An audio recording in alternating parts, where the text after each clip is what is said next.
दुख में मत घबराना पंछी, दुख में मत घबराना पंछी, यह जग दुख का मेला है। दुख में मत घबराना पंछी, यह जग दुख का मेला है। चाहे भीड़ बहुत अंबर पर, चाहे भीड़ बहुत अंबर पर, उड़ना तुझे अकेला है। उड़ना तुझे अकेला है, उड़ना तुझे अकेला है। दुख में मत घबराना पंछी, दुख में मत घबराना पंछी, यह जग दुख का मेला है। चाहे भीड़ बहुत अंबर पर, उड़ना तुझे अकेला है। नन्हे कोमल पंख है तेरे, गगन मंडल की ये दूरी। नन्हे कोमल पंख है तेरे, गगन मंडल की ये दूरी। बैठ रहोगे कैसे होगी मन की अभिलाषा पूरी। बैठ रहोगे कैसे होगी मन की अभिलाषा पूरी। उसका नाम अमर है जग में, जिसने संकट झेला है। उसका नाम अमर है जग में, जिसने संकट झेला है। चाहे भीड़ बहुत अंबर पर, उड़ना तुझे अकेला है। उड़ना तुझे अकेला है। दुख में मत घबराना पंछी, यह जग दुख का मेला है। चाहे भीड़ बहुत अंबर पर, उड़ना तुझे अकेला है। चतुर शिकारी ने रखा है जाल बिछा कर पग पग पर। चतुर शिकारी ने रखा है जाल बिछा कर पग पग पर। फंस मत जाना भूल से पगले, फंस मत जाना भूल से पगले, पछताएगा जीवन भर। लोभ के दाने में मत पड़ना, बड़े समझ का खेला है। लोभ के दाने में मत पड़ना, बड़े समझ का खेला है। चाहे भीड़ बहुत अंबर पर, उड़ना तुझे अकेला है। चाहे भीड़ बहुत अंबर पर, उड़ना तुझे अकेला है। दुख में मत घबराना पंछी,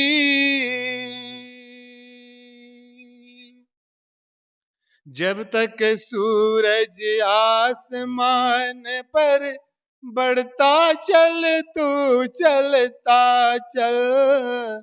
जब तक सूरज आसमान पर बढ़ता चल तू चलता चल। घिर जाएगा घिर जाएगा अंधकार जब, बड़ा कठिन होगा पल पल। उसका नाम अमर है, किसे पता है चल देने का आ जाता यह बेला है। किसे पता यह चल देने का आ जाता यह बेला है।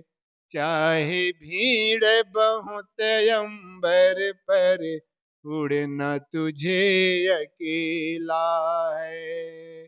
चाहे भीड़ बहुत अंबर पर, उड़ना तुझे अकेला है।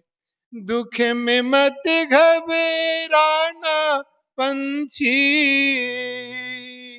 दुख में मत घबराना पंछी, यह जग दुख का मेला है। चाहे भीड़ बहुत अंबर पर, उड़ना तुझे अकेला है। चाहे भीड़ बहुत अंबर पर, उड़ना तुझे अकेला है। चाहे भीड़ बहुत अंबर पर, उड़ना तुझे अकेला है रे।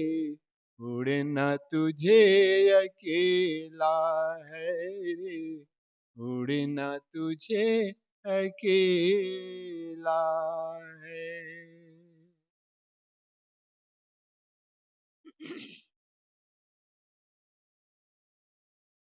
एक संत काफी वर्षों से हिमालय में जाकर के तपस्या कर रहे थे, साधना कर रहे थे, जप कर रहे थे, तप कर रहे थे, योगाभ्यास कर रहे थे। बहुत वर्षों के बाद जहां से गए थे वहां लौट करके फिर आए।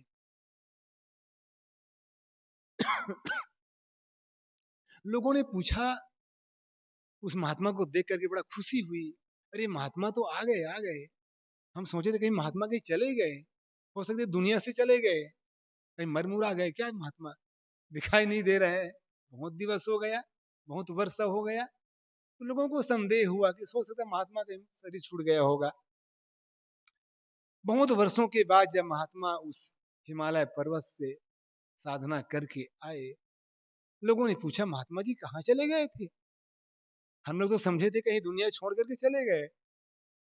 अब नहीं बेटा, दुनिया छोड़ करके अभी जाना बाकी है। तो कहाँ चले गए थे? उन्होंने कहा मैं हिमालय चला गया था,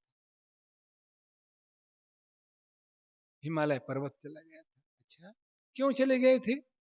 साधना करने के लिए। उन्होंने कहा महात्मा जी आप इतने वर्षों के बाद आप लौट करके आए, साधना करके आए, तो आपने क्या पाया? लोगों ने पूछा आप इतने वर्षों के बाद साधना करके आ रहे हैं, वो भी हिमालय से, बहुत दूर, बहुत ऊंचा पहाड़ में आप चढ़े थे, पर्वत में चढ़े थे, और इतने वर्षों के बाद आप साधना करके वहां से आए, तो क्या पाए? संत बहुत मुस्कुराए और कहते बेटा कुछ नहीं पाया, कुछ नहीं पाया। तो लोगों ने फिर पूछा कि आप साधना करके आए इतने वर्षों के बाद, फिर भी कुछ नहीं पाए, तो आखिर साधना करने का मतलब क्या हुआ? उतना दूर, उतना वर्षों तक समय बर्बाद किए आपने, फिर पाया कुछ नहीं तो? मैं बेटा वहां पाने के लिए नहीं गया था, वहां त्यागने के लिए गया था, वहां छोड़ने के लिए गया था। क्या छोड़ने के लिए गए थे गुरुदेव?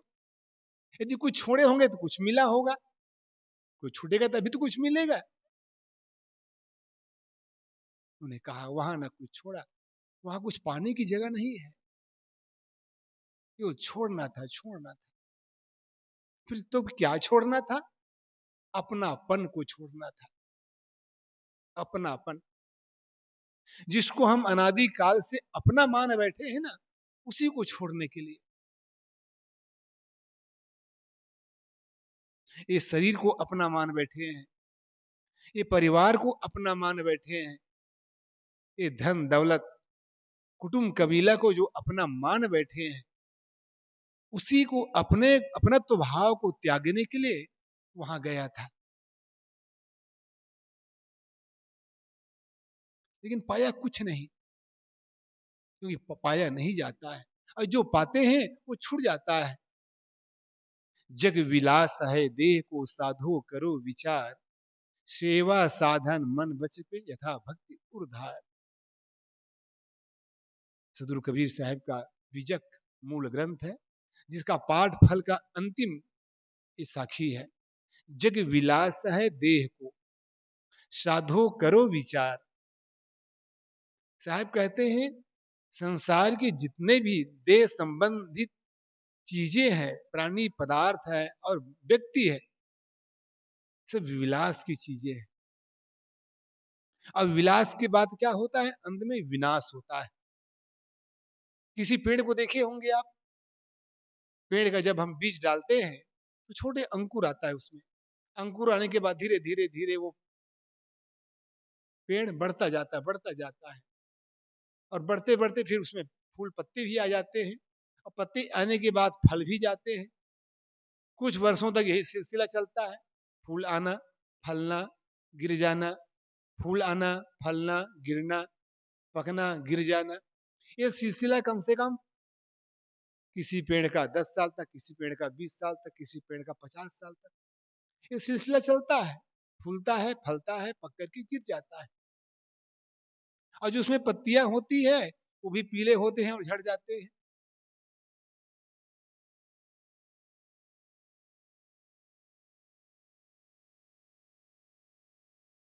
अंत में क्या होता है? वही पेड़ एक दिन सूख करके नष्ट हो जाता है। तो पहले आदमी का एक उत्पन्न होता है, कोई भी प्राणी होता है, कोई पेड़ पौधे होते हैं, पहले उसके पैदाइश होती है, उत्पन्न होता है, उत्पन्न होने के बाद वृद्धि होती है, विकास होता है। विकास का अंत क्या है? विनाश है। हमारे शरीर का भी विकास हुआ है, पहले उत्पन्न हुआ है, जन्म लिया है, निर्माण हुआ है, धीरे धीरे बढ़ा है, विकास हुआ है। फिर विकास के बाद क्या होगा? अंत में विनाश होगा। ये शरीर विनश जाएगा, ये संसार की चीजें हैं वो भी परिवर्तन हो जाएगा। तो जग विलास है देह को साधो करो विचार। हे साधो, साधु का मतलब विचारवान, हे विचारवान, हे ज्ञानियों, हे विवेकियों, इस पर चिंतन करो, इस पर सोचो। जिसको आप अपना मान रहे हो वो आपका अपना नहीं है,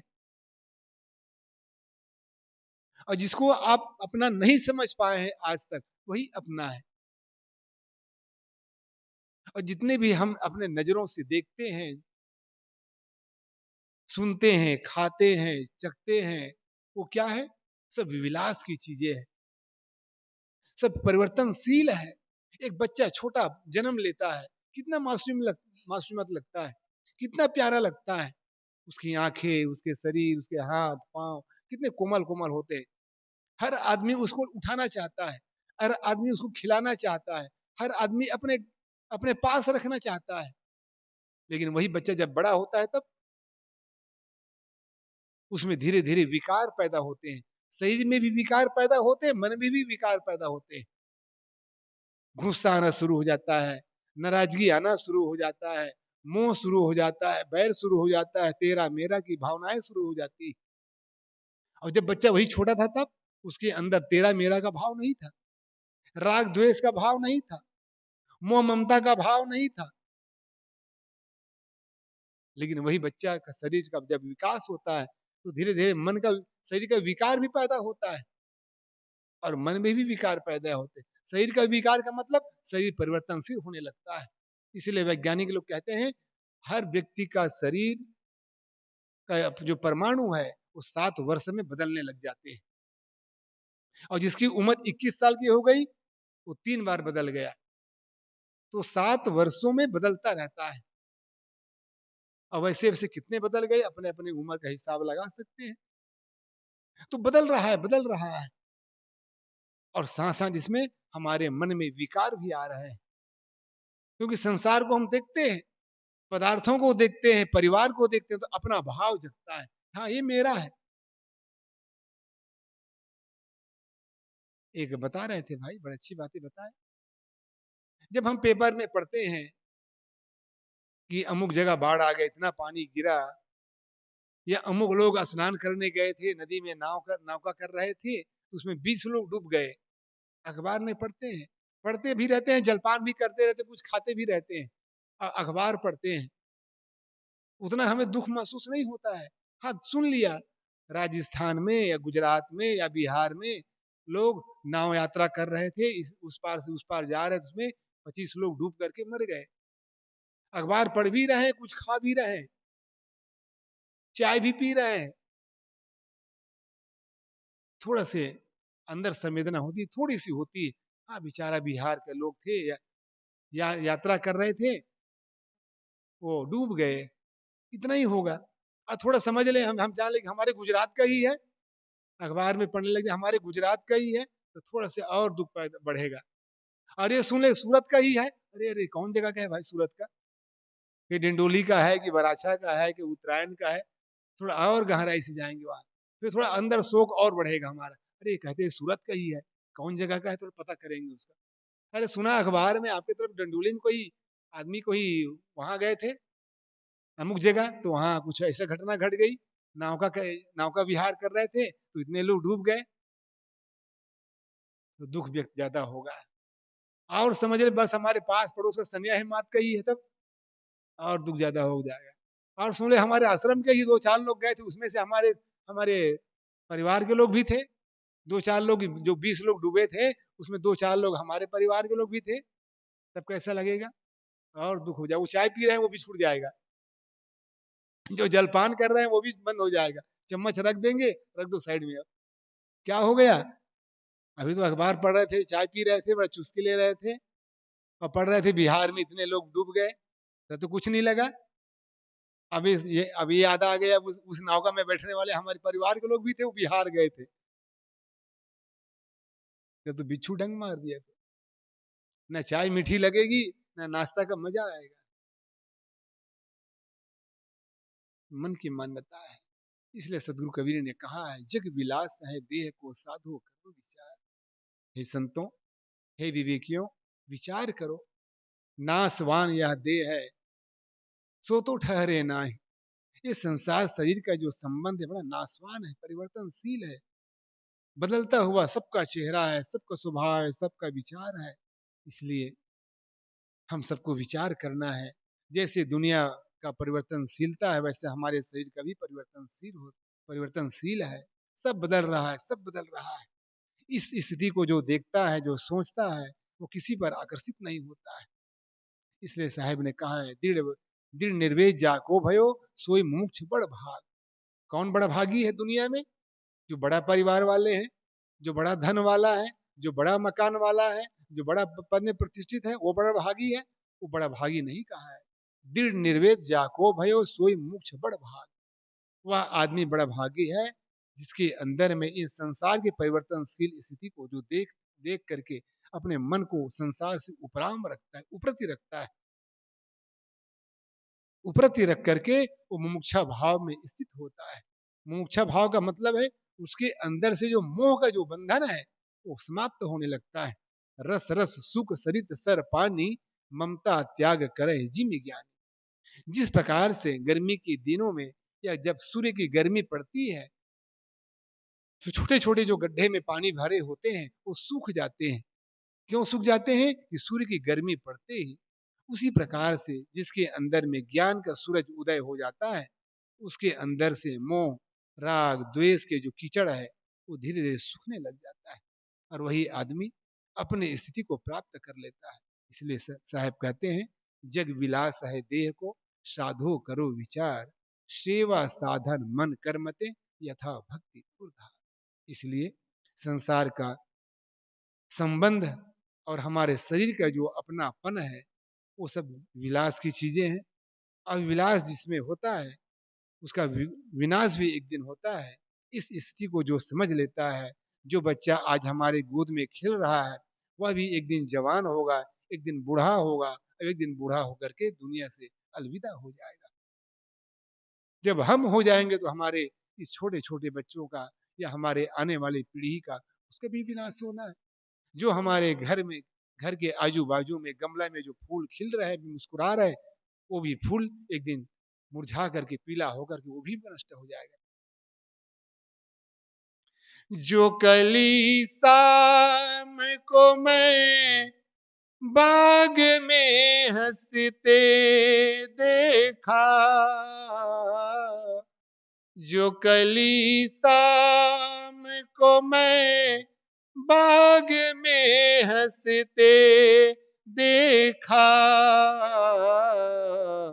क्या पता सुबह को वो फूल बन खिले न खिले, क्या पता सुबह को वो फूल बन खिले न खिले। मिला जो मौका, मिला जो मौका, मौका न बार बार मिले, जो तन में सांस चले क्या पता चले न चले, जो तन में सांस चले क्या पता चले न चले। सदगुरु कहते हैं, जग विलास है देह को, साधु करो विचार, सेवा साधन मन कर्म ते, यथा भक्ति उर्धार। इसलिए जब तक जीवन जिंदगी है, जब तक जीवन है, जब तक संसार का संबंध है, इसलिए सेवा साधन मन कर्म ते यथा भक्ति उर्धार। इसलिए मन में, तन से, मन से और धन से जितना बन सके सेवा साधना कर ले, सेवा कर ले, साधना कर ले, और संयम का एक साधना का शस्त्र के माध्यम से अपने जीवन को भक्ति भावना में डुबाए रखें, जिससे हमारी संसार भवसागर से जीवन की नैया पार हो जाए। यही साधना करने के लिए हम सब आए हैं। मैं कह रहा था, संसार से कुछ पाना नहीं है, बल्कि छोड़ते जाना है, छोड़ते जाना है। और छोड़ने में जो सुख है, जो आनंद है, वो पकड़ने में नहीं है। आज तक पकड़ते आए हैं। जैसे आदमी भोजन करता है तो भोजन खाता रहे तो कैसे रहेगा? ठीक रहेगा? नहीं रहेगा, उसको भी निकालना पड़ेगा। यदि नहीं निकलेगा तो डॉक्टर के पास जाना पड़ेगा। पानी पीते हैं, प्यास लगती तो पानी पीते हैं, यदि पानी वो ना निकले तब आदमी परेशान हो जाता है। खाने को भी परेशान है और निकालने को भी परेशान है। यदि नहीं निकलता तो डॉक्टर के पास भी जाना पड़ता है, साहब मेरा पेट साफ नहीं हो रहा है, साहब मुझे यूरिन नहीं हो रहा है, वो भी परेशानी है। इसलिए जो इतना हम संसार में ग्रहण करते हैं, उसको छोड़ते भी जाना है। तेन तिक्तेन भुंजथा मागृध कश्चित धनम। इसलिए कहते हैं त्याग पूर्वक संसार की चीजों के साथ संबंध रखो। जितना जैसे पकड़े हो उसको त्यागने में भी समर्थ रखना है। कहते हैं, इसलिए किसी ने बहुत सुंदर कहा है, जिस बंधन को आप हंस हंस के बांधे हो, उसी बंधन को एक दिन रो रो करके छोड़ना पड़ेगा। जिस माया को, जिस बंधन को आपने हंस हंस कर बांधे हैं, जिसको प्रेम से बांधे, बड़ा चाव से बांधे हैं, उसको भी एक दिन रो रो करके छोड़ना पड़ता है। इसलिए रो रो करके ना छोड़े, ऐसा ही इतना ही ग्रहण करें जिसको छोड़ने में हमको दर्द ना हो, दुख ना हो, पीड़ा ना हो। यही मानव जीवन का धर्म है, यही हमारे संतों गुरुजनों का सूत्र है। संसार में जैसे आए हैं वैसे हम सबको भी दुनिया से जाना है। इस बात को विचार करते हुए अपने जीवन को कल्याण में, ध्यान में और भक्ति में लगा करके जीवन को सार्थक बनाना है। बोलिए सदगुरु देव की जय। साहिब हमारे बीच हमारे साथी